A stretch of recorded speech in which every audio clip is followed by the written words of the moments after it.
Bismillahirrahmanirrahim. Assalamualaikum warahmatullahi wabarakatuh.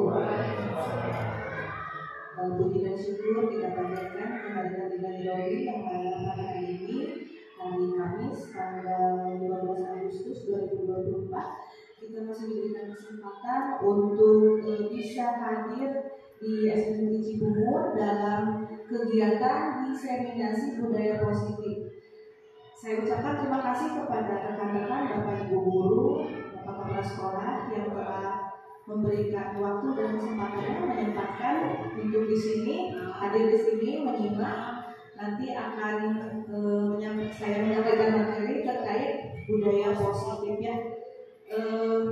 Kegiatan ini salah satu tugas saya sebagai CGV Angkatan 11 yang harus mendiseminasikan apa yang telah saya pelajari dari modul 1.4, kemudian di kegiatan Loka Karya 2 kemarin di Lembang kami belajar ini, dan saya harap kita dapat mengimplementasikannya di sekolah. Sebetulnya sudah sih ya, cuman hanya saja kita belum menyadari, belum tahu ini namanya, ini adalah prosesnya. Kemarin setelah Dewi belajar juga ternyata Dewi menyadari ternyata sudah dilaksanakan di sekolah kita, hanya kita tidak tahu ini namanya apa gitu. Ada istilah-istilah aneh ya Bapak Ibu guru nanti di sini. Oke, kita mulai saja acara. Untuk mengefisienkan waktu, mari kita buka dengan membaca Bismillah. Bismillahirrahmanirrahim. Baik, lanjut slide. Budaya positif. Budaya itu sebetulnya berat ya menyampaikan ini.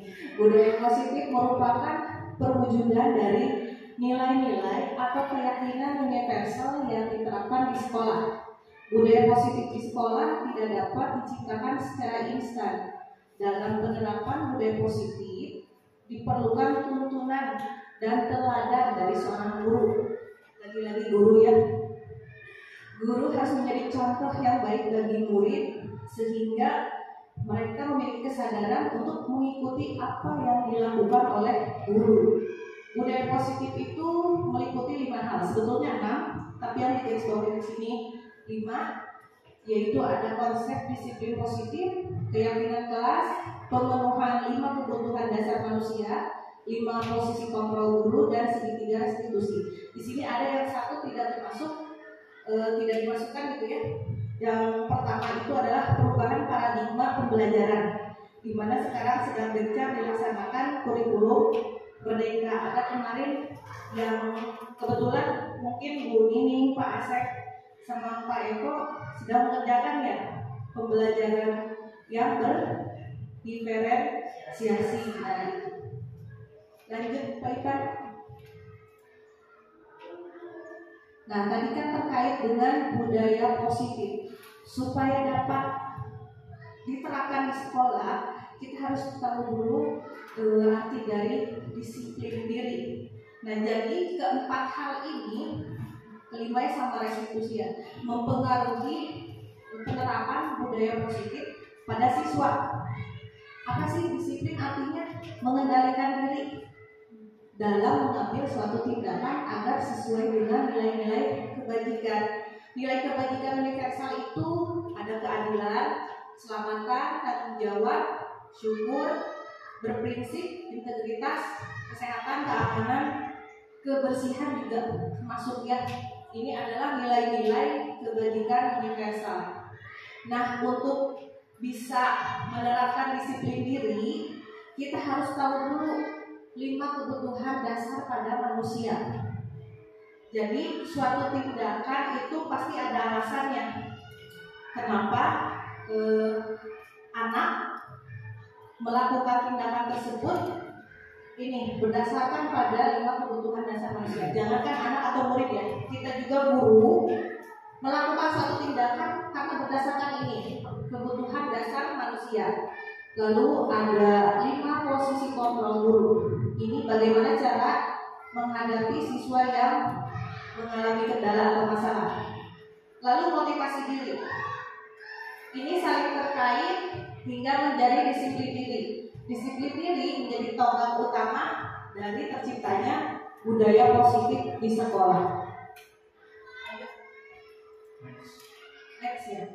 Nah, masuk pada pembahasan yang pertama, 5 kebutuhan dasar manusia. Ternyata di modul itu dipelajari ada 5 kebutuhan dasar manusia. Ya, seperti yang tadi dijelaskan, setiap tindakan itu memiliki tujuan, dan tujuan itu berdasarkan pada kebutuhan dasar kita secara tidak disadari ya.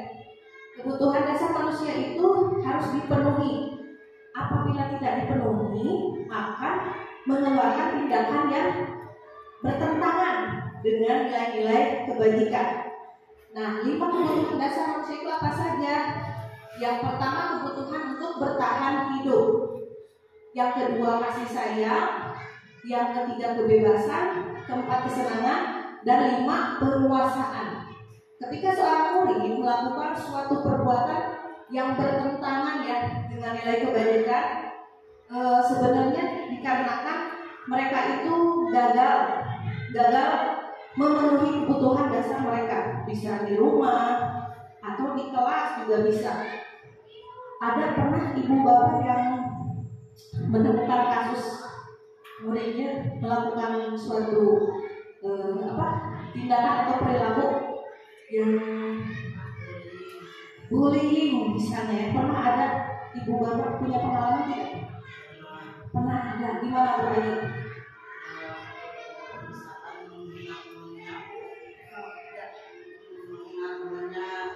Mendapatkan nilai jelek,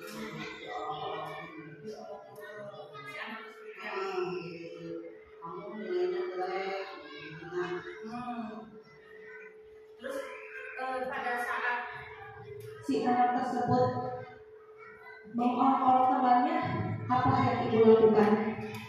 Kita menasihati dengan situ, karena kan setiap orang punya kemampuan masing-masing. Mungkin si anak ini mampunya nanti juga akan bisa. Jadi lebih ke ya nasihat ya. Ya, selain bullying ada mungkin di kelas yang atas Bapak Ibu perilaku muridnya yang katakanlah tidak sesuai atau belum sesuai dengan nilai-nilai kebajikan. Ada. Gimana Pak? Contohnya? Contoh seperti siswa biasanya di kelas suka mengolok-olok atas nama ayahnya, ibunya, sehingga anak itu malu kan, terus dengan panggilan yang tidak baik. Ya contohnya namanya Asep dipanggil siapa. Jadi itu satu perbuatan yang tidak boleh dilakukan oleh siswa itu sendiri, karena mungkin anak itu bisa merasa tidak nyaman, dan orang tua juga pasti akan marah. Itu salah satunya tadi, contohnya tadi yaitu menyebut nama orang tua dengan panggilan yang kurang bagus atau yang lain, atau siswa juga. Itu mungkin yang sampai. Ya, itu salah dua mungkin salah dua kasus yang ditemukan di kelas. Kita pernah ya menemukan murid yang pada saat yang pertama itu terlihat malas atau kurang bersemangat. Pas ditanyakan supaya sudah sarapan belum, gitu ditanya belum. Nah mungkin itu salah satu kebutuhan dasarnya belum terpenuhi, belum makan. Makanya kan kalau di kurmer itu ada mengecek kesiapan siswa dulu ya untuk belajar, ada tahapan itu ya di kurmer. Oke, next. Nah, dalam mengatasi masalah yang tadi disampaikan oleh Bapak Ibu guru, kita itu diberikan 5 posisi kontrol guru. Kelima posisi kontrol itu ada sebagai penghukum, pembuat rasa bersalah, sebagai teman, sebagai pemantau, dan manajer. Dan menurut pengalaman saya pribadi, selama ini saya berada di posisi penghukum. Jadi murid itu dihukum kesiangan misalnya, hukum dengan datang PR, hukum dengan pemikiran saya bahwa dengan menghukum dia akan berubah efek jerah gitu ya. Nah ternyata setelah dipelajari di modul ini, sebagai penghukum itu kurang tepat karena nanti si anak akan trauma.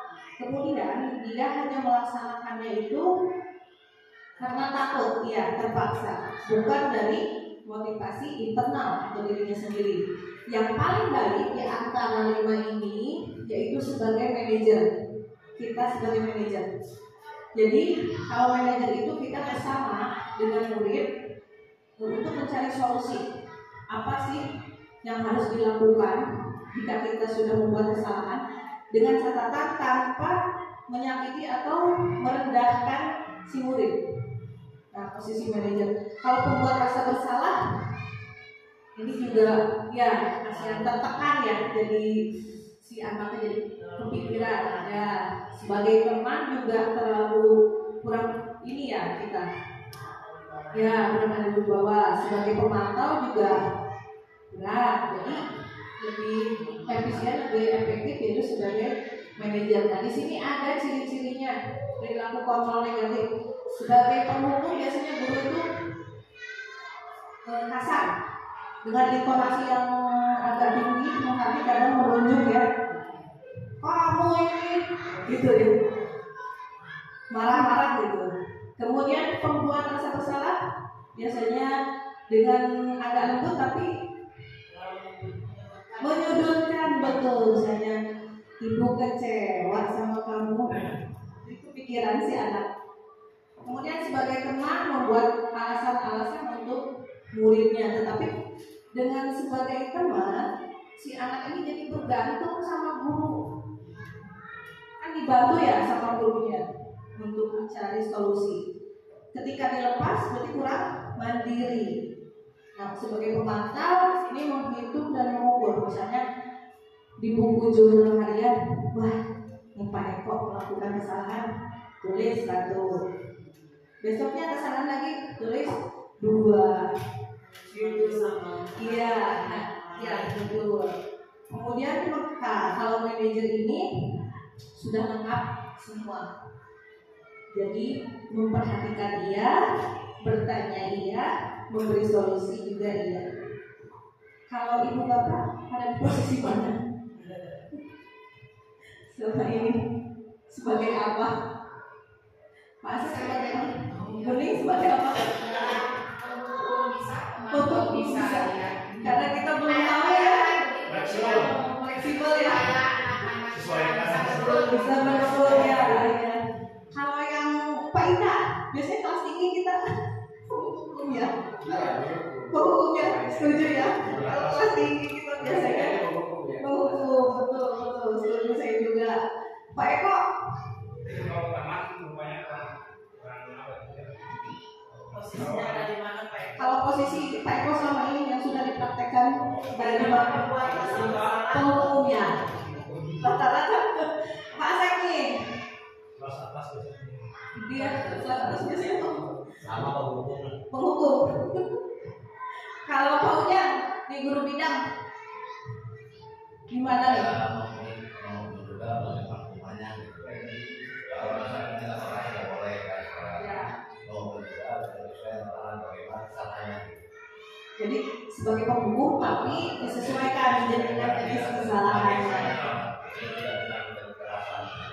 Tapi bukan anak saja yang membuat rasa bersalah, kita juga kalau sudah misalkan sebagai penghukum merasa bersalah juga. Oh ya. Jadi pengalamannya gimana Bu? Boleh diceritakan?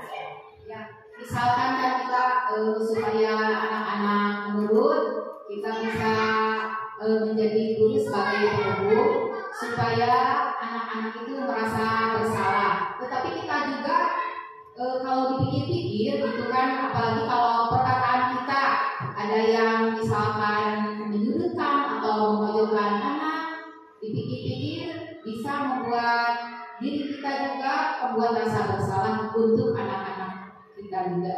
Ya. Terima kasih Bu. Jadi kepikiran juga ya Ibu ya ternyata setelah dikoreksi lagi iya. setelah membuat atau makna di Iya. anak perkataan kita itu Nyakitin. dikoreksi lagi oh ternyata cara seperti ini terlalu keras. Iya. Berarti ada ya betul Kak Ita ya. Jadi ada koreksi diri. Tapi kan kita belum tahu ya ada 5 posisi ini. Sama saya juga sebagai penghukum rata-rata mas atas kan anaknya sudah agak besar. Jadi kita agak keras. Nah itu tuh ternyata kurang tepat katanya ya. Mudah-mudahan setelah ini kita bisa berubah ya dan mempraktekkan bagaimana sebagai posisi manajer. Next Pak Iqbal. Nah, masuk ke motivasi diri. Teori motivasi adalah teori yang mendasari seseorang untuk berperilaku atau bertindak. Di sini ilmuwan yang menciptakan teori motivasi diri adalah Diane Gosset ya. Bukunya Restructuring School Discipline ada 3. Katanya menurut Diane Gosset ini ada 3 alasan motivasi perilaku dari manusia. Yang pertama untuk menghindari ketidaknyamanan atau hukuman. Jadi si anak itu melakukan sesuatu karena untuk menghindari hukuman. Jadi takut dihukum. Nah, ini adalah tingkat rendah dari motivasi perilaku manusia. Biasanya orang yang motivasi perilakunya untuk menghindari hukuman akan bertanya apa yang akan terjadi bila saya tidak melakukannya. Gitu. Ini disebut dengan motivasi eksternal karena dari luar dan bersifat jangka pendek. Jadi kalau nggak ada hukuman, tidak, gitu ya. Contohnya mungkin seorang anak kenapa mengerjakan PR? Karena adanya perintah dan takut dihukumnya. Nah, seharusnya tugas guru berarti menenangkan bagaimana caranya si anak mau mengerjakan PR dengan motivasi internal. Motivasi internal itu apa? Nanti ada di nomor 3. Sekarang masuk ke nomor 2. Yang kedua untuk mendapatkan imbalan atau penghargaan dari orang lain. Nah ini juga dipraktekkan oleh saya ya di kelas ini. Siapa yang bisa menjawab? Kasih reward, bintang, bonus, permen atau dari orang lain sekali siap. dari orang lain, dari guru misalnya, dari teman, bisa. Pokoknya bukan dari motivasi dirinya sendiri. Itu. Saya pernah di kelas dan saya pikir, oh kalau dikasih yang ini mah bakalan mau anak, dan ternyata memang semangatnya itu hanya sesaat, ya tidak bertahan lama dan itu kurang tepat. Tugas guru juga bagaimana merubah si motivasi anak agar lebih jangka panjang. Yang ketiga, motivasinya yaitu untuk menjadi orang yang mereka inginkan dan menghargai diri sendiri dengan nilai-nilai yang mereka percaya. Gitu. Jadi kita harus mengarahkan si anak ini yang tadinya motivasinya 1 dan 2 kita arahkan ke nomor 3. Itu tugas kita. Tapi kita juga harus membenahi diri kita dulu ya. Kita juga harus memotivasi diri untuk menjadi orang yang Anda inginkan. Misalnya Pak Asep ingin menjadi orang seperti apa? Dengan nilai kepercayaan apa? Misalnya minum. Menjadi inspirasi orang lain. Nah, kata Bu Ali, saya ingin menjadi orang yang menjadi inspirasi bagi orang lain. Itu motivasi Bu Ali. Nilai-nilainya berarti percaya diri misalnya ya, tanggung jawab misalnya. Menjadi inspirasi, mencontohkan dulu. Itu berarti caranya harus mencontohkan dulu, menjadi teladan dulu ya, berarti ya. Nah, di sini berarti tugas kita guru harus jadi teladan dulu. teladan dulu buat murid-murid supaya menjadi contoh figur ya, supaya apa? Supaya si muridnya itu mengikuti, timbul motivasi dalam dirinya. Oh, saya ingin menjadi seperti Pak Eko misalnya, saya ingin menjadi seperti Pak Ujang misalnya, itu ya motivasi. Dan kemarin sempat ada pertanyaan di LMS juga ya pada saya, dan saya malu sebetulnya. Pertanyaannya itu terkait apabila di sekolah Anda tidak ada hukuman atau imbalan bagi guru yang datang terlambat, nah itu apa yang akan Anda lakukan? Mengapa gitu? Takut sertifikasi tidak cair. Nah itu, salah satu contoh maksudnya itu.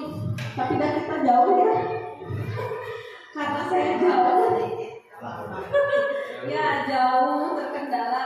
Kalau dari rumah mau udah pagi-pagi saya juga 6:30, tapi harus ngantar dulu anak ke SMP, muter lagi, akhirnya sampai ke sini mungkin jam 7:30, kurang ya, kadang lebih sedikit. Seharusnya kan jam masuk itu jam 7.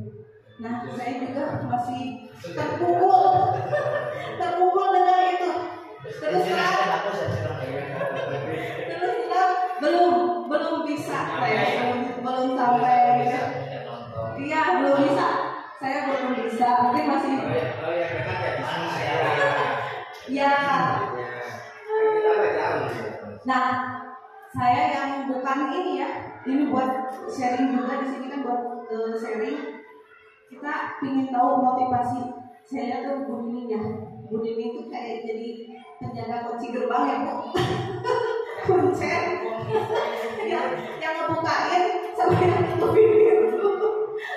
Dan kan usia sudah Ibu ya, bukan ABG lagi ya Bu. Tapi biar konsisten gitu Bu, kumaha Bu? Yang saya lakukan karena yang pertama itu melihatnya gitu, yang pertama guru yang paling dekat di sini, jadi malu kalau kedahuluan sama yang jauh. Terus yang kedua,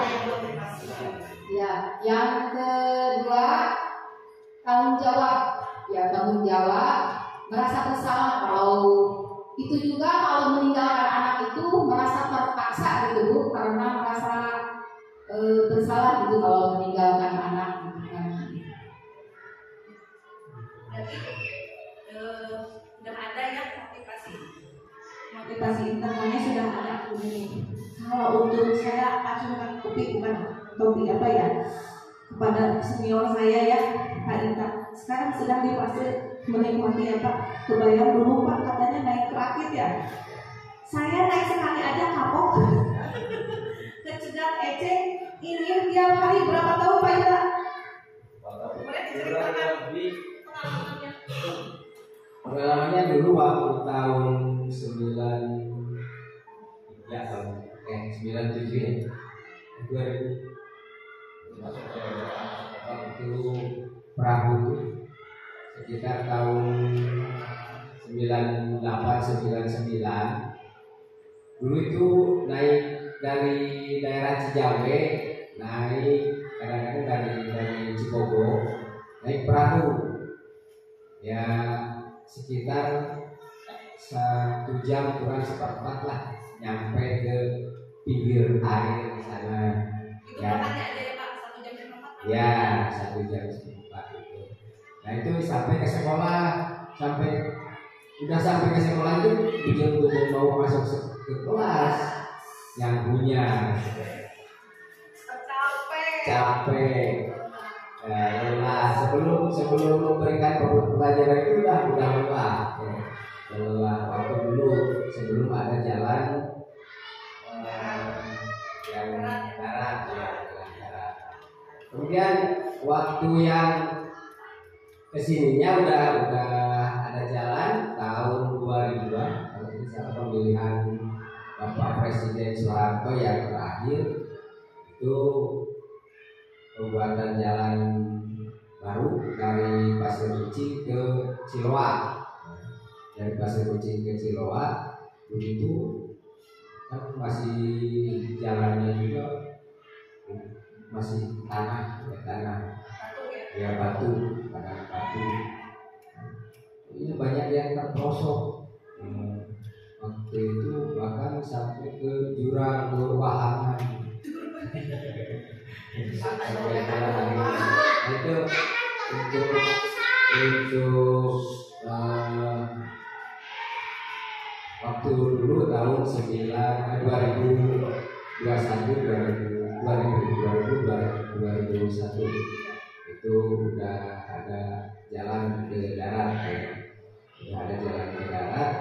Nah sudah itu mungkin ada pengerasan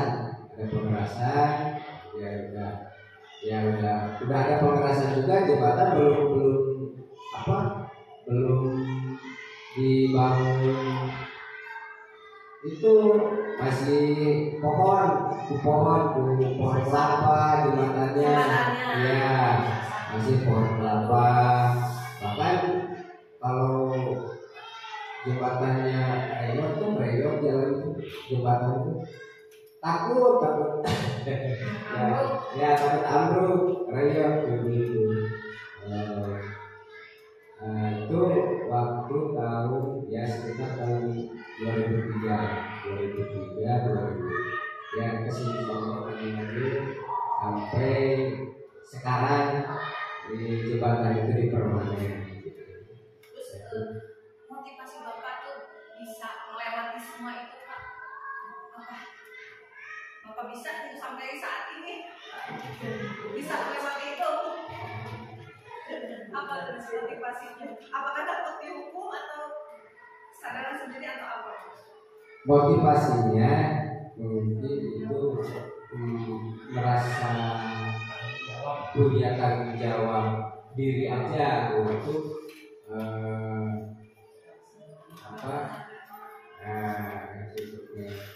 melaksanakan kewajiban menyampaikan atau mentransfer itu kepada anak.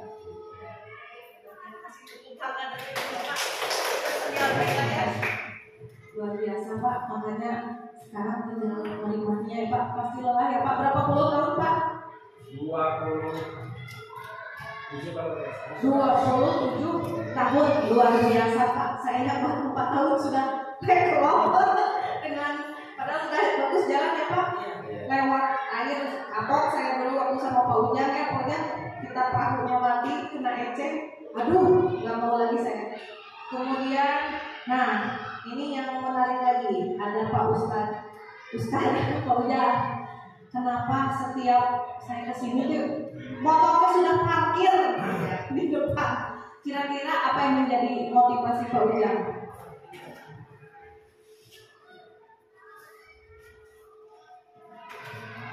Jadi intinya memberikan informasi ini diberikan agar menjadi lebih baik dan produktivitas yang meningkat. Maka pasti bisa dilakukan apa yang dilakukan saja, dan juga menunggu rekan kerja coba kita baru kita mau apa sebenarnya begitu. Jadi kenapa ini sebetulnya bukan saya dari sebelumnya mereka ke sekolah harus tepat waktu. Ini untuk berlaku untuk semua juga. Tapi karena ada cerita di sekitar waktu bahwa masuk ya tulis berapa, berarti kita sampaikan sebelum dan tulis berapa itu. Jadi mudah-mudahan ya berkomunikasi juga dari bagaimana kepada rekan-rekan yang lain juga supaya memberikan yang tadi. Jadi bukan saja untuk ada curhat baru kita mau berkomunikasi. Jadi kita praktekkan dulu, kita dulu, mudah-mudahan orang bisa mencontoh pada kita. Itu gitu. Karena dari sekitar lah motivasi. Terima kasih. Ada satu lagi yang saya penasaran. pada Pak Ipan, izin dulu, Pak, saya penasaran Pak, Bapak kok betah di sana ya? Melihat kantornya, terus perjalanannya lebih panjang lagi dari sini. Padahal kan kesempatan untuk kesini itu terbuka lebar ya Pak ya. Apa kira-kira motivasi Bapak bertahan di sana sampai saat ini? Ya, alhamdulillah sih untuk motivasinya yang pertama anak-anak. Kalau misalkan tidak ada kita siapa lagi? Kalau misalkan untuk ya untuk pelaku itu apa namanya? Yang pertama pasti motivasi anak-anak dulu yang alhamdulillah walaupun ada hujan maupun apapun dan dulu mereka tetap sekolah walaupun dengan ruangan yang seadanya ya. Apalagi sekarang sudah mulai sangat-sangat prihatinkan kelasnya. Nah mungkin itu yang menjadi motivasi saya untuk selalu bisa berangkat ke sekolah. Ya walaupun mungkin ada pula banyaklah kendala yang penting seperti kendaraan. Kemudian saya juga mungkin kadang kesehatannya kita juga mungkin ada kalanya seperti itu. Alhamdulillah dari selama ini yang menjadi motivasi aja yang pertama itu emang yang pertama itu pasti ingin mencerdaskan anak-anak bangsa yang lebih pertama. Kemudian di sana emang kalau bukan kita siapa lagi dan mungkin saja.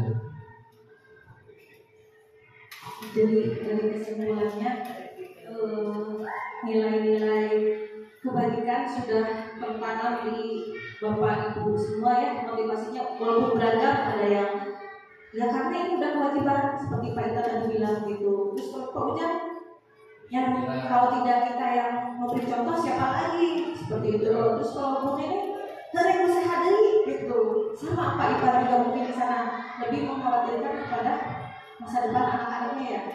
Kalau tidak ada pengajar bagaimana? Meskipun salut ya buat rekan-rekan, saya rasanya harus berguru banyak kurangnya gitu ya. Bagaimana? Ini ada catatan. Tugas guru adalah menanamkan motivasi yang ketiga yang sudah dimiliki oleh Bapak Ibu ini ditularkan kepada murid-murid. Kita lingkup kelas sendiri dulu saja. Misalnya Pak Eko di kelas 4. Bagaimana cara Pak Eko menanamkan nilai-nilai kebajikan yang sudah Pak Eko miliki agar dimiliki oleh murid? Itu tugas kita. Ya, jadi bisa lewat pembelajaran atau bagaimana strateginya silakan kita bareng-bareng, kita bersama-sama supaya murid-murid kita punya motivasi yang nomor 3. Oke, next. Nah, kemudian ada segitiga restitusi dan keyakinan kelas. Restitusi itu adalah salah satu upaya dalam mewujudkan budaya positif pada saat anak melakukan pelanggaran atas nilai-nilai kebajikan yang telah disepakati. Melalui restitusi, murid akan membuat evaluasi secara internal. Kemudian mereka ingin memperbaiki kesalahan dan mereka dapat kembali ke kelompok mereka, namun dengan harga dirinya yang tepat. Misalnya, anak yang bolos sekolah, tuh ya, anak yang bolos sekolah, kita jangan langsung memberikan cap, gunakan dulu, tuh ya, anak pemalas, jangan. Nah, di segitiga restitusi kita diberikan 3 tahapannya. Yang pertama harus menstabilkan identitas dulu, lalu validasi dan menanyakan keyakinan. Di sini menstabilkan identitas, kita harus bertanya dulu kepada murid kita, meyakinkan bahwa setiap orang itu pernah melakukan kesalahan. Jadi jangan malu berbuat salah. Setiap orang pasti pernah salah. Kita meyakinkan itu dulu kepada murid. Setelah tahap yang pertama, masuk tahap yang kedua, validasi kesalahan. Kita tanya, Ujang, kenapa bolos sekolah? Ada apa? Gitu. Masuk. Atau ini panen cabai gitu ya. Pernah saya dulu yang waktu dari siapa ya, salah satu murid saya ditanya, kenapa tidak ikut panen cabai? Katanya Ikut ibu ke pasar. Nah, ikut ibunya untuk membantu ibunya, katanya apa, tunggu pare, katanya gitu ya, ibu, tadi mah tunggu pare. Saya tuh sampai mikir, kok anak sekolah disuruh nunggu pagi gitu sama mamanya. Dulu saya kan mending kalau teh ya gitu mending orang tuanya nih pakai tenaga anak gitu ya. Sekarang saya tahu balik lagi kepada 5 kebutuhan dasar manusia tadi untuk memenuhi kebutuhan hidupnya gitu.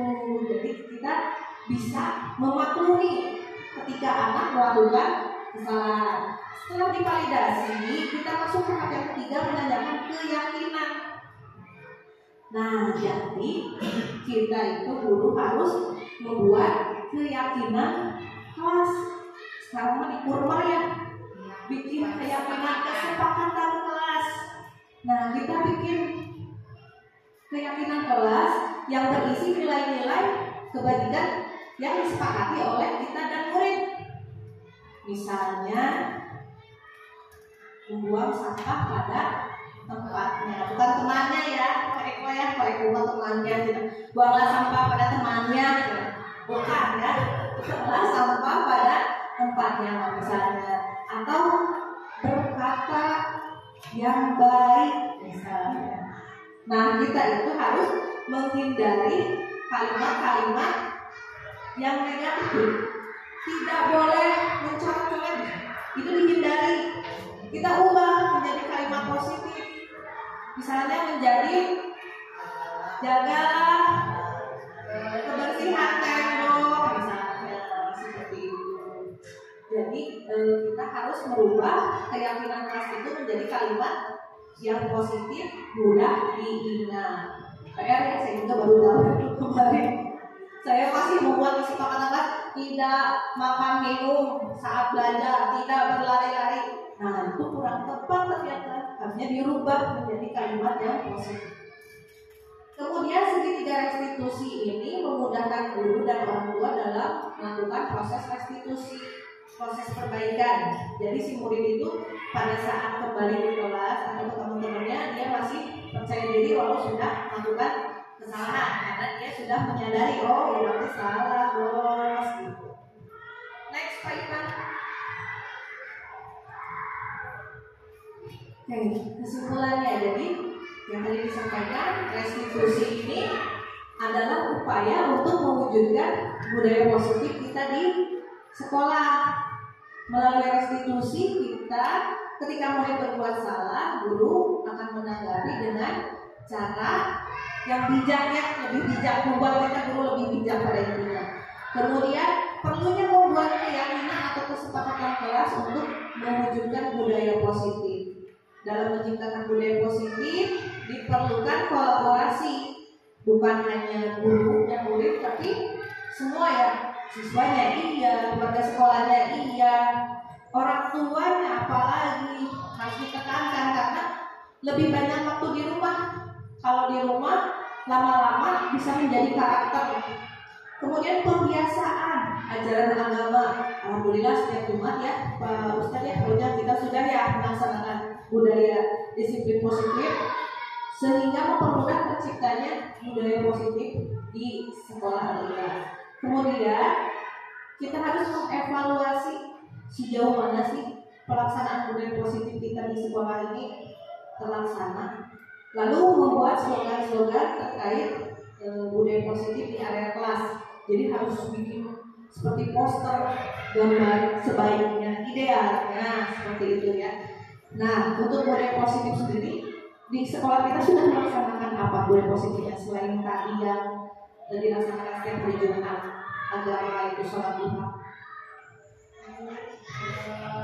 Literasi numerasi. Ya, kemarin kan dari kelas 1 sampai kelas 6 sudah membiasakan kegiatan literasi numerasi. Terus bisa dilanjutkan misalkan jadwalkan kapan waktunya supaya berkelanjutan ya, berkesinambungan. Masukan bagaimana kalau kita jadwalkan katanya untuk program literasi supaya tidak hanya jangka pendek ya Bu ya, tapi bisa jangka panjang. Bagus ya Bu ya, terima kasih masukannya. Terus Kira-kira apa lagi budaya positif? Nah, ini kalau Sabtu itu piket ya, piket bersama yang kita ya, menjaga kebersihan kan, lalu senam juga ya. Melaksanakan zakat teknologi. Nah, gimana? Contoh misalkan sebuah budaya positif di sekolah siswa. Jadi jika suasana yang kecil, kalau misalkan para guru kita akan masuk ke kelas sekolah ke kelas.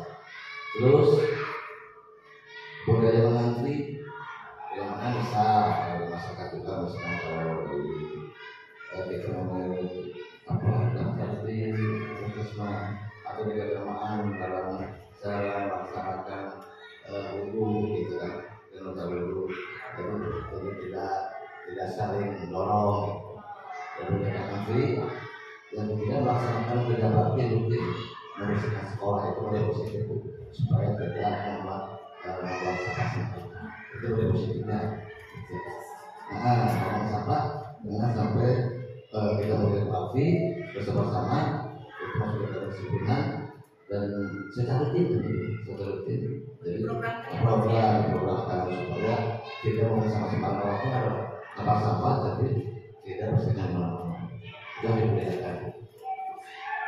Tadi katanya kalau Pak Ujang itu sudah menerapkan budaya positif di pelajaran PAI mengantri ya pada saat berwudu, jangan sampai saling dorong atau tidak tertib. Jadi anak sudah diarahkan untuk lebih disiplin. Berarti lebih ke nilai disiplin ya, keamanan juga ya nilai kebajikannya. Oke, sepertinya Ibu Bapak sudah melaksanakan budaya positif, motivasi tadi, kemudian restitusi, walaupun karena kita belum tahu ya, baru belajar. Mudah-mudahan kedepannya setelah ini kita bisa melaksanakan budaya positif di sekolah dengan baik ya. Tentunya kolaborasi ya. Kalau sendiri tidak akan lama itu prosesnya dan susah. Kalau kolaborasi insya Allah bisa. Nah, kegiatan budaya positif harus dievaluasi, itu menjadi PR para pemangku kebijakan gitu ya. Sekian, oke, sebelum ditutup ada yang mau Ibu Bapak tanyakan atau tambahkan, silakan. Sudah Ibu ya, baik. Oh ya, gimana? Itu kan kalau kata itu tadi saya bilang ya, di hukum yang mantap supaya ada efek jerah pada murid. Maka itu bagaimana caranya gitu agar murid tersebut ada efek jerah tetapi tidak menimbulkan trauma atau sakit, rasa sakit tentang para murid. Menarik ya Pak Eko. Ada yang mau menjawab bagaimana caranya kita memberikan hukuman tanpa memberikan efek jerah, tanpa memberikan trauma, ya, tapi si anak hukumannya itu bijak. Katanya bagaimana sih kira-kira? Ada yang mau menyampaikan? Nah, kembali lagi itu tadi ya, proses segitiga restitusi. Jadi melakukan pendekatan dulu, dipanggillah si anak yang punya masalah tadi secara internal, secara pribadi, lalu lakukan 3 tahap tadi. Stabilkan dulu identitasnya. Kamu melakukan kesalahan, tidak apa-apa, sama Bapak juga dulu pernah misalnya. Kita tenangkan dulu identitas dia. Lalu tahap yang kedua, validasi. Kamu sadar tidak apa yang telah kamu lakukan? Contohnya, sebetulnya kita hanya memberikan pertanyaan-pertanyaan pematik saja dulu. Lalu dia akan dengan sendirinya bilang, ya oh iya, saya ini. Lanjut lagi sama kita. Apa alasan kamu melakukan itu? Nanti kita tahu dari alasan dia melakukan itu 5 kebutuhan dasarnya yang belum terpenuhi. Setelah itu kita tahu solusinya gimana. Tapi kita tawarkan dulu kepada dia. Kira-kira apa yang harus kamu lakukan supaya tidak melakukan kesalahan itu lagi? Kita tawarkan solusi itu. Nanti dia akan berpikir. Jadi intinya Kita mah hanya memfasilitasi. Kita memancing murid untuk mau berpikir secara mandiri, saya salahnya apa dan apa yang akan saya lakukan. Jadi dia kesadaran sendiri. Iya betul. Tadi kita dua. Apakah di sekolah atau di rumah dengan rumah yang di sekolah dan itu harus dilakukan. Seperti pengalaman saya kemarin Pak, salah satu murid di kelas 5 ada yang tidak mengerjakan PR, ya tidak mengerjakan PR, lalu sesuai kesepakatan kelas yang telah kita buat di kelas 5, jika tidak mengerjakan PR, dia harus mengerjakan di saat jam istirahat. Ya, jadi pada saat orang lain istirahat dia mengerjakan, dan dia mengerjakan Pak, tapi tulisannya besar-besar, berarti marah, ya dia marah, terus diledek oleh teman-temannya, wah mana dia nangis, tapi dia mengerjakan tetap, lalu mengumpulkan. Saya belum belajar ini ya, hanya saya dipanggil, kenapa kamu begini? Kamu tahu ini kayak marah ke ibu, kalau ini kayak marah ke ibu, kamu marah ke ibu? Enggak. Terus kenapa? Kenapa tidak ngerjain PR? Tidur. Kenapa tidur? Nangis. Kenapa nangis? Kesel kasih mama. Kunaon kesel kasih mama? Perhatikan dede bayi. Ternyata mamanya baru lahiran. Nah, di situ berarti 5 kebutuhan dasar dia tidak terpenuhi kasih sayang. Kita ambil tindakan. Yuk nak, jangan marah ya. Kalau kamu kesel, kamu bilang sama ibu, tidak usah marah-marah. Nanti ini mau diulangi lagi nggak menulis besar kayak gini?